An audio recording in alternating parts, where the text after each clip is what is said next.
ভারতীয় সিনেমার ইতিহাসে একটা রহস্যজনক সিনেমা হয়ে থাকলো এই গ্রাউন্ড জিরো।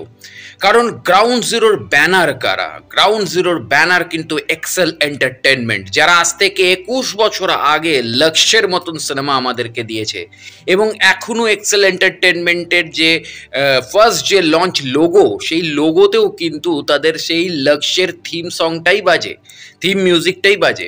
তো সেই এক্সেল এন্টারটেনমেন্ট অর্থাৎ ফারহান আখতার, রিতেশ সিধওয়ানি যে জুটি আমাদেরকে দিল চাহতা হ্যায়, লক্ষ্য, ডন 1, ডন 2 এর মতন সিনেমা দিয়েছে। তারপর আরও অনেক ছবি দিয়েছে যেগুলো ফারহান আখতার নিজে হয়তো ডিরেক্ট করেনি, কিন্তু প্রডিউস করেছে। কিন্তু ঘটনা হচ্ছে তারা গ্রাউন্ড জিরোর প্রডিউসার, তারা গ্রাউন্ড জিরোর প্রোডাকশন কোম্পানি, তারা ডিরেক্টর একটা অন্য নতুন ডিরেক্টর। কিন্তু ঘটনা হচ্ছে যেখানে ইমরান হাশমিকে কাস্ট করে এমন একটা গল্প গ্রাউন্ড জিরো বলছে, যেটা ভারতবর্ষের ইতিহাসের সবথেকে বড় একটা কামব্যাক অপারেশন ছিল, এবং যেটা আন্ডার কভার্ড ছিল, এবং যে আন্ডার কভার্ড অপারেশনটাকে পুরোপুরি তৎকালীন প্রধানমন্ত্রী অটল বিহারী বাজপেয়ীজি কিন্তু পুরোপুরি ব্যাপারটাকে হ্যান্ডেল করেছিল।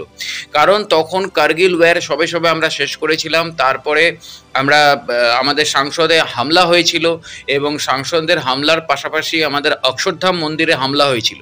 তো এরকম একটা প্রেক্ষাপট তখন 1999, 2000, 2001 সাল, আমরা তখন স্কুল গোয়িং স্টুডেন্ট, কিন্তু আমরা তখন ক্লাস 9, 10 পড়ছি। এবার সেই সময় কিন্তু আমরা এই নিউজগুলো পড়তে পারছি, আমরা জানতে পারছি যে তখন এত মিডিয়া, মানে এরকম ইলেকট্রনিক্স মিডিয়া ছিল না, কিন্তু তখন আনন্দবাজার পত্রিকা বলুন বা অন্যান্য পত্রিকা বলুন, তারা কিন্তু রেগুলার এই ধরনের খবরগুলোকে আপডেট দিয়েছিল। তো সেই জায়গা থেকে দাঁড়িয়ে আজকে যখন মানে এত বছর পর, অর্থাৎ 25 বছর পর যখন সেই গল্পকে আমি পোর্ট্রেট করছি, সেই মানে গল্পকে কাশ্মীরে যখন পোর্ট্রেট করছি, সেইখানে দাঁড়িয়ে সেই গল্পকে মানে অত্যধিক সিনেম্যাটিক লিবার্টিতে ছবিটাকে ঘেঁটে দেওয়া হলো। এবং যেখানে এরকম একটা সময়, যেখানে মঙ্গলবার দিন পেহেলগাঁও অ্যাটাক হলো, এবং অদ্ভুত ব্যাপার আমি একটা দেখলাম, মঙ্গলবারের পর থেকে, এটা হয়তো ইমোশনাল একটা জায়গা থেকে ফারহান আখতার, রিতেশ সিধওয়ানি বা ইমরান হাশমি এরা তিনজনেই চায়নি, যে অদ্ভুত ব্যাপার, মঙ্গলবারের পর থেকে এই গ্রাউন্ড জিরোর প্রমোশনাল জায়গাগুলো কিন্তু সব কোলাপস হয়ে গেল, বন্ধ করে দেওয়া হলো। কারণ কোনোভাবেই মেকার্সরা চায়নি যে পেহেলগাঁওয়ে অ্যাটাকের যে ইমোশন, যে সেন্টিমেন্ট, সেই সেন্টিমেন্টটা কোনোভাবে গ্রাউন্ড জিরো সিনেমার সাথে জুড়ে যাক, এবং সেটা কোনোভাবে গ্রাউন্ড জিরোর বিজনেসের হাইপটা তুলে দিক। সেই জায়গা থেকেও হয়তো মঙ্গলবারের পর থেকে অদ্ভুত, মানে মাত্র 3 দিন ছিল, কারণ মঙ্গলবার পেহেলগাঁওয়ের ঘটনা ঘটেছে, বুধবার, বৃহস্পতিবার, শুক্রবার ছবি রিলিজ ছিল। তো এরকম 3 দিনের মধ্যে গ্রাউন্ড জিরো একটা যে গল্প কাশ্মীরের প্রেক্ষাপটেরই গল্প, এবং 2001 সালের গল্প, যে গল্প ভারতবর্ষের বিএসএফ এর ইতিহাসের সব থেকে বড় আন্ডার কভার্ড অপারেশন এবং কমব্যাক্ট অপারেশন, সেই অপারেশনকে যখন এইভাবে ডেলিভার্ড করা হচ্ছে, প্রেজেন্টেশন, কেননা আমরা জানি যে এই যে সংসদ হামলা এবং অক্ষরধাম মন্দির হামলা, এই মানে এই হামলাগুলোর ওপর আলাদা করে সিরিজ হয়ে রয়েছে। কারণ এই সংসদ অ্যাটাকের ওপর যে বাইরে থেকে যে লোকটা, যেটা গ্রাউন্ড জিরোতেও দেখানো হয়েছে, গাজী, হু ইজ গাজী, মানে সবচেয়ে বেশি খারাপ আমার লাগলো যে হু ইজ গাজী। আমি বারবার একটা কথা বলি যে একটা সিনেমা দাঁড়িয়ে থাকে প্রোটাগনিস্ট এবং অ্যান্টাগনিস্টের লড়াইয়ের ওপর। যদি হিরোর লড়াই সঙ্গত ভিলেন না দেয়, তাহলে সেই ছবি দাঁড়ায় না। আবার ভিলেনের লড়াইয়ের সাথে যদি হিরো সঙ্গত না দেয়, তাহলে সেই ছবি দাঁড়ায় না। যেটা আমরা সিকান্দারের ক্ষেত্রে দেখলাম। সিকান্দারের ক্ষেত্রে কিন্তু আমরা দেখতে পেলাম সলমান খানের সাথে কিন্তু সত্যরাজ কিন্তু দাঁড়াতে পারলো না। কিন্তু আমরা জাটের ক্ষেত্রে কিন্তু কাটে টক্কর দেখলাম রণদীপ হুডা এবং সানি দেওয়ালের, যার জন্য জাট দাঁড়িয়ে গেল। তো এক্স্যাক্টলি এই জায়গাটা খুব ইম্পর্টেন্ট। অ্যান্টাগনিস্ট এবং প্রোটাগনিস্ট একটা ছবির দুটো মূল স্তম্ভ। সেখানে নায়িকাও কোনো ফ্যাক্টর নয়, সেখানে গান একটা ফ্যাক্টর, সেখানে মেকিং একটা ফ্যাক্টর, গল্প একটা ফ্যাক্টর, চিত্রনাট্য একটা ফ্যাক্টর, কিন্তু নায়িকাও ফ্যাক্টর নয়। ফ্যাক্টর হচ্ছে কিন্তু হিরো অ্যান্ড ভিলেন। নায়িকা জাস্ট একটা আই ক্যান্ডি ক্যারেক্টার থাকে সেখানে। তো এখানে তো নায়িকার চরিত্রও ছিল না গ্রাউন্ড জিরোতে। সবথেকে বড় জিনিস হচ্ছে গাজী, হু ইজ গাজী। এই গাজী ক্যারেক্টারটাকে খুব সাসপেন্সে রেখে দেওয়া হয়েছিল, এমনভাবে সাসপেন্সে রেখে দেওয়া হয়েছিল মনে হচ্ছিল যেন গাজী চরিত্রটা কোনো একটা বিগ স্টার প্লে করছে। আর আমার তো পোস্টারটা দেখে আমার মনে হয়েছিল কোথাও গাজী ক্যারেক্টারটার একটা এক্সটেন্ডেড ক্যামিও হয়তো রণবীর কাপুর নিজে করবে। কারণ গাজী ক্যারেক্টারের যে চোখ দুটো ছিল, মানে যেটা আমরা পোস্টারে দেখেছিলাম, ইমরান হাশমি দেওয়ালের একটা কোনায় দাঁড়িয়ে রয়েছে আর গাজী ক্যারেক্টার মানে যে ভিলেন, যে মানে হিডেন রয়েছে, সে একটা দেওয়ালের কোনায় দাঁড়িয়ে রয়েছে। তো আমার চোখ দুটো দেখে মনে হয়েছিল রণবীর কাপুরই হয়তো এই ছবির ভিলেন।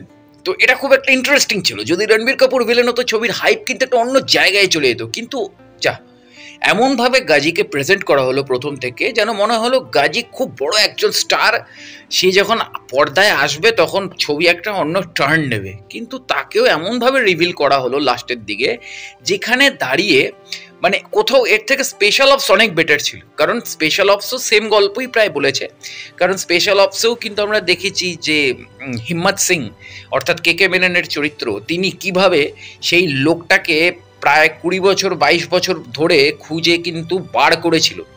এবং যেটা আমাদের খাকি দ্য বিহার চ্যাপ্টারের অমিত লোধার চরিত্র যে করেছিল বিক্রম থাকড়ে, সে কিন্তু ওইখানে এজেন্টের চরিত্রটা করেছিল স্পেশাল অপসে, এবং সে কিন্তু ঢুকে গিয়ে ইরাকের ভেতর ঢুকে গিয়ে মেরেছিল, এবং সেই চরিত্রটাতে অভিনয় করেছিল একজন ইরাকি অভিনেতা, তার নামটা আমি এই মুহূর্তে ভুলে যাচ্ছি, কারণ পরপর দুটো আমাদের ইন্ডিয়ান প্রজেক্টে অভিনয় করেছিল, একটা স্পেশাল অপস এবং আরেকটা হচ্ছে টাইগার জিন্দা হ্যাতে, যে আবু বকর আল বাগদাদি অর্থাৎ আইসিস প্রধানের চরিত্র অভিনয় করেছিল। ছেলেটি নিজেই ইরাকি অভিনেতা, যার জন্য ওর অ্যাকসেন্টের মধ্যে ইরাকি টার্নটা ছিল বলে ডিরেক্টররা ইউজ করেছিল। কিন্তু তারপরে কোনো একটা কারণে আমাদের বলিউডে ওকে আমরা আর দেখতে পাই না সেরকমভাবে। কিন্তু জাস্ট ইম্যাজিন যে গ্রাউন্ড জিরো এরকম একটা স্টোরি লাইন ছিল, যে স্টোরি লাইনটাকে ঠিক মতন প্রেজেন্ট করা হলো না। এবং কোথাও আমার মনে হচ্ছে যেখানে ফারহান আখতার, ইমরান হাশমি, মানে আজকের যে ভারতবর্ষ, সেই ভারতবর্ষে আমরা সবাই জানি যে পেহেলগাঁও অ্যাটাকেও কিন্তু বারবার জিজ্ঞেস করা হয়েছে আপনি হিন্দু না মুসলিম, হিন্দু হিসেবে তাকে মেরে দেওয়া হয়েছে।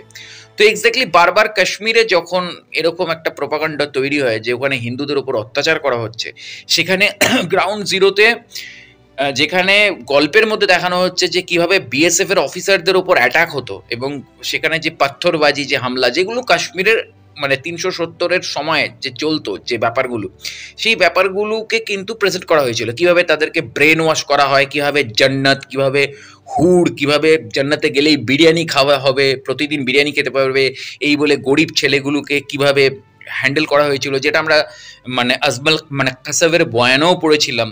যখন 2008-এর মুম্বাইয়ের অ্যাটাকের পর আজমল কাসাবের বয়ানেও পড়েছিলাম যে আজমল কাসাবকে খাইবার পাখতুন থেকে তুলে এনেছিল টেররিস্টরা, এবং তাকে ব্রেন ওয়াশ করে এটা বলা হয়েছিল যে তুমি জান্নাতে যাবে, সেখানে হুররা তোমাকে সেবা করবে এবং তুমি সেখানে রোজ দিন বিরিয়ানি খেতে পারবে।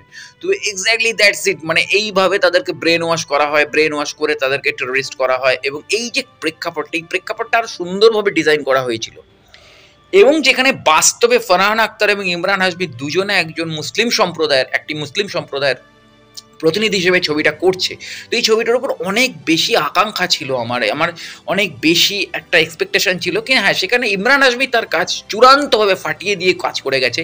কিন্তু গল্পের ডিরেকশনে কোথাও আমার এখানে মনে হচ্ছে যে ফারহান আখতারের ঢোকা উচিত ছিল, কারণ ফারহান আখতার আজ থেকে 21 বছর আগে লক্স বানিয়ে দিয়ে গেছে ভাই, 21 বছর আগে 2004 সালের লক্স বানিয়ে দিয়ে গেছে।